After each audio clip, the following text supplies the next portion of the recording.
Selamat malam pemirsa, saya Fitri Megantara mengajak Anda bergabung dalam live event menuju Istana 4 hari menjelang Pemilu Presiden 2014. Malam ini Anda akan menyaksikan putaran terakhir debat Capres-Cawapres antara pasangan Prabowo Subianto Hatta Rajasa dan pasangan Joko Widodo Yusuf Kala. Debat putaran kelima malam ini adalah debat yang terakhir diadakan oleh Komisi Pemilihan Umum. Debat Capres-Cawapres akan disiarkan langsung dari Aula Birawa Gedung Bidakara, Jakarta dengan tema pangan, energi, dan lingkungan. Namun sebelum Anda menyaksikan siaran langsung debat Capres-Cawapres pukul 20.30 nanti, saya mengajak Anda membahas prediksi debat dan gaya komunikasi politik para Capres dan juga Cawapres. Dan di studio Berita 1 telah hadir panelis tetap kita, pemimpin redaksi Berita 1 News Channel Don Bosco Slamun dan pengamat komunikasi politik Gun Gun Herianto. Bang Don, Mas Gun, apa kabar nih semuanya? Baik saja ya. Selamat malam. Bapak-bapak, sebelum kita melanjutkan perbincangan dan membahas pada bahasan untuk kali ini, pemirsa, debat Capres-Cawapres sudah berlangsung 4 putaran. 2 pasang kandidat memiliki gaya komunikasi yang khas untuk memikat publik. Namun sebelum kita memulai dialog, kita simak cuplikan gaya kedua Capres dan Cawapres berikut ini. Jadi saya mengerti Pak, arah Bapak. Tidak apa-apa. Tidak apa-apa. Ya, saya tidak apa-apa, tetapi saya ada di sini. Saya sebagai mantan prajurit telah melaksanakan tugas dengan sebaik-baiknya. Selebihnya atasan yang menilai. Sudah menduduki dan itu jelas milik kita. Ya apapun ini akan kita lakukan. Apapun akan kita lakukan.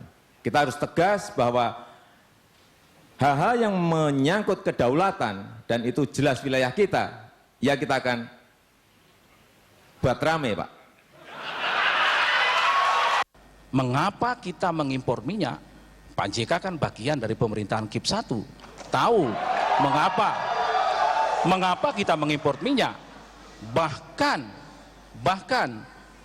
angka psikologis 1 juta barrel turun ke angka 900.000 justru di zaman Pak JK. 12% declining. Pemerintah sekarang Pak SBY menahan declining tersebut pada angka 3-5%. Memang menurun, secara natural itu terjadi. Oleh sebab itu, bahwa infrastruktur penting. Tentu pertanyaannya juga apa yang terjadi dewasa ini. Karena pada waktu kita masih di pemerintahan, kita bikin listrik, kita bikin apa. Sekarang Anda tidak bikin soalnya, kan? Itu masalahnya juga. Jadi itu masalahnya juga, kenapa tidak terjadi. Jadi bahwa infrastruktur penting, tapi infrastruktur tidak hanya diucapkan, dilaksanakan, Pak Hatta. Jadi kalau kita bicara akan, semua di sini bicara akan, tapi bagaimana melaksanakannya itu yang penting. Jangan mati lampu listrik, kita harus susah, kita pidato, begitu kan, itu yang terjadi. Ya, Bapak-Bapak, tadi kita sudah lihat bagaimana cuplikan dari debat-debat sebelumnya. Kita ke Mas Gun terlebih dahulu. Mas Gun, ini kan kita sudah memasuki debat terakhir seperti itu. Langsung saja, catatan Anda gaya komunikasi politik yang ditampilkan oleh Capres dan juga Cawapres dalam 4 debat selama ini seperti apa?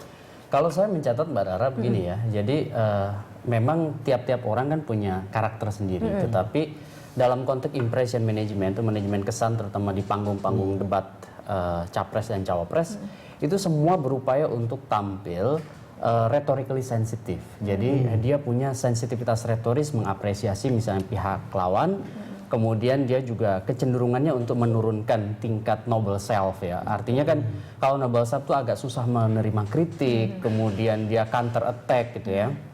Saya melihat ada catatan saya pertama, itu mereka berupaya untuk sama-sama mengapresiasi manajemen forum yang jauh lebih bisa dialektikanya kemudian menjadi lebih menonjolkan keadaban publik ya dalam konteks forum. Itu yang pertama. Yang kedua sebetulnya mereka berupaya untuk mempertahankan gayanya. Maksud saya ini yang disebut dengan kalau secara umum itu high contact culture ya, budaya kontak tinggi. Artinya meskipun melakukan attacking gitu ya, melakukan serangan kepada pihak lain, tetapi serangannya itu masih dibungkus dengan bahasa-bahasa verbal yang sebetulnya tidak terlampau menohok. Kecuali saya melihat dari 4 orang ini, maksud saya 2 pasang dengan 4 orang ini, Pak JK yang kecenderungannya itu masuk ke ranah low contact culture atau budaya konteks rendah. Ini bukan berarti satu lebih bagus dari yang lain ya. Ini soal soal gaya aja. Yang satu to the point, yang satu kalau high context itu kan menekankan kepada kualitas harmoni dan lebih menjaga kehormatan pihak lawan. Contoh misalnya Pak JK berani masuk ke wilayah isu HAM misalnya. Dan itu kan reaksi Pak Prabowo meskipun itu ditutup-tutupi ya, tapi nampak bahwa ada perubahan ekspresi. Itu artinya ada sesuatu yang agak susah dikendalikan dalam konteks catatan publik ya, bahwa ada satu pergerakan ekspresi, entah itu gesture termasuk juga bahasa verbal, dan itu berupaya tetap menjaga untuk rhetorically sensitif, tapi kemudian ada hal-hal yang tetap bisa dibaca oleh publik gitu ya. Mas Gun, nah ini dari pandangan Mas Gun, dari media sendiri perspektifnya seperti apa Bang Don? Iya Rara, ini debat terakhir. Dan kalau kita lihat di media itu kan terbelah juga, itu kelihatan sekarang ini. Ada yang partisan di sebelah sini, ada yang partisan sebelah sana.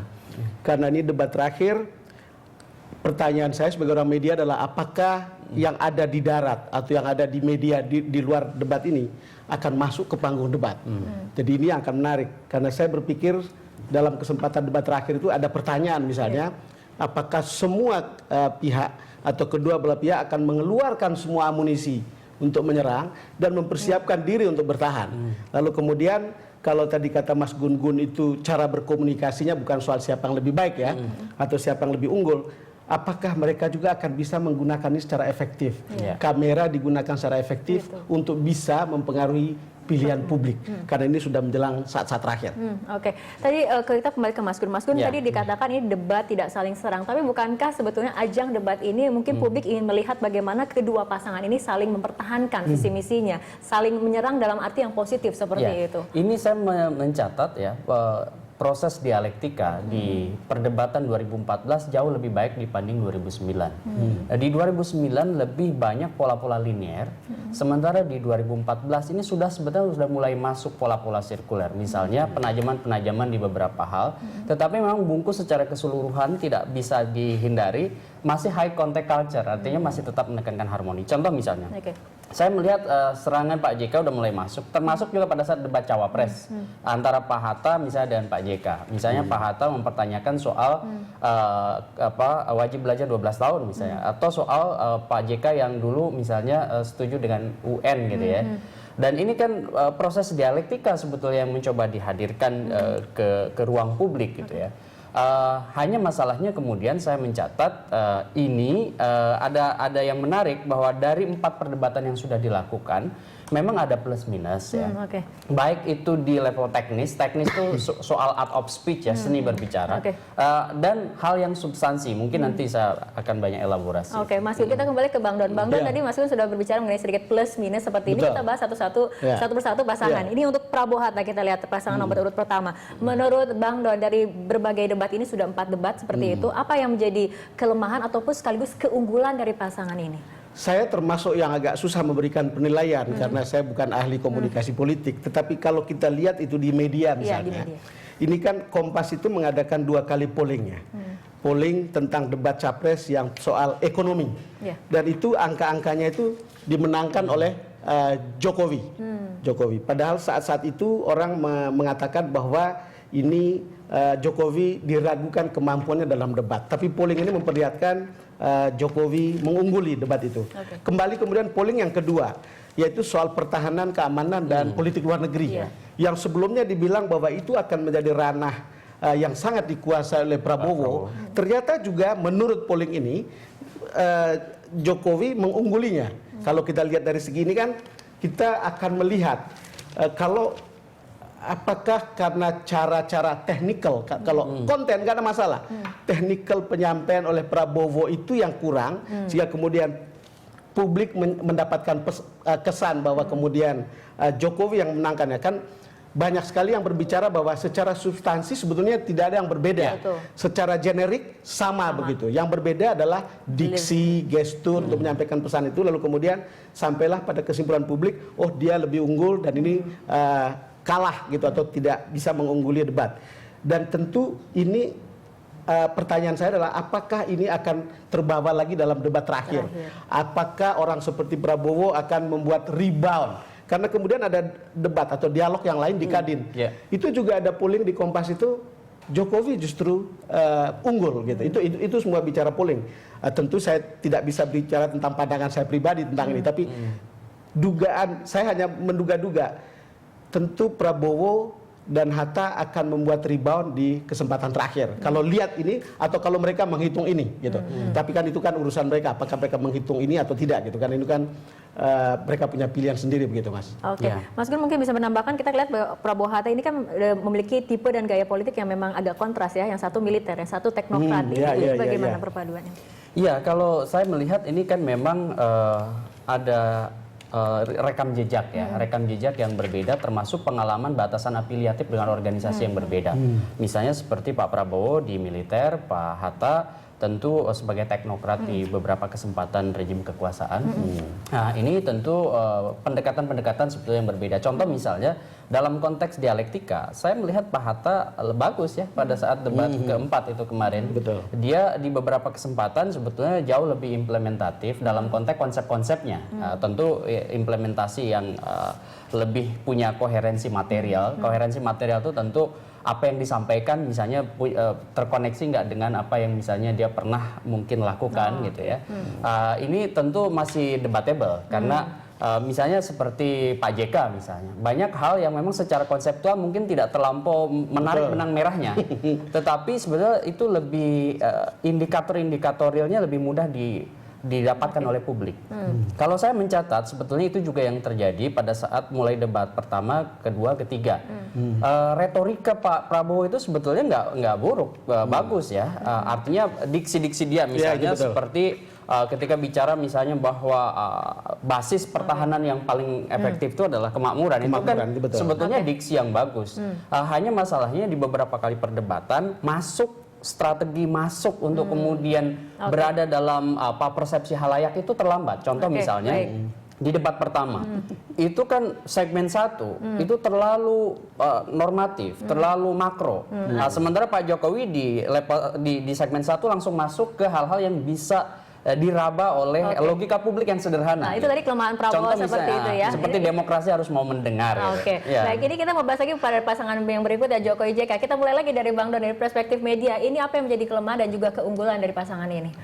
Ya, kalau kita bicara, saya tidak bicara kontennya ya, tapi cara mereka tampil di televisi. Ini kan di depan kamera. Dan itu selalu ada hukum yang umum di situ. Pertama, bicaralah tentang pesan kunci yang mau disampaikan kepada publik untuk kemudian bisa dipahami oleh publik dengan cara yang mudah didengar dan mudah dipahami. Dan itu kan berarti soal pilihan kata. Pilihan kata seperti apa? Pilihan kata untuk berbicara di depan kamera atau kepada publik adalah bicara yang enak didengar, layak dikutip, jadi quote worthy. Dan itu harus dipersiapkan sebaik mungkin. Saya tetap ingat misalnya Prabowo bilang pertahanan terbaik itu adalah kemakmuran. Sementara kalau kita ingat orang seperti Jokowi dengan mudah mengatakan demokrasi itu adalah mendengarkan suara rakyat dan melaksanakannya. Saya kira itu adalah statement-statement yang gampang diingat oleh orang. Dari segi itu misalnya orang seperti JK, orang seperti Jokowi, dia banyak berbicara tentang apa yang mereka buat karena itu lebih konkret.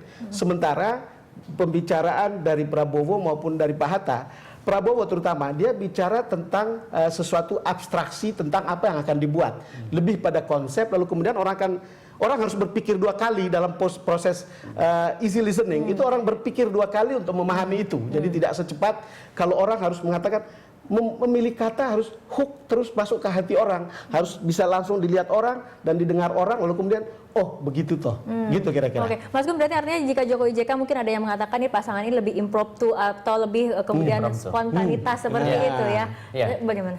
Sebetulnya sih kalau dalam perdebatan saya melihat semua empat orang ini memang mencoba menggunakan impromptu strategi. Tidak ekstemporer. Kalau ekstemporer kan dia bawa pointer. Sebetulnya di debat kedua ketiga saya melihat Jokowi dan Pak JK di debat terakhir itu juga sebenarnya mencoba untuk ekstemporer. Ada pointer dia bawa kertas kan itu gaya-gaya ekstemporer sebetulnya. Dia menyiapkan poin-poin tertentu, tetapi itu nggak terpakai pada saat debat. Karena mungkin dinamika ya yang mempengaruhi. Kalau impromptu sih semua impromptu. Jadi lebih menekankan pada spontanitas dan memang perdebatan itu yang paling genuine pada saat dia mampu meyakinkan publik, pada saat dia bisa tampil spontan.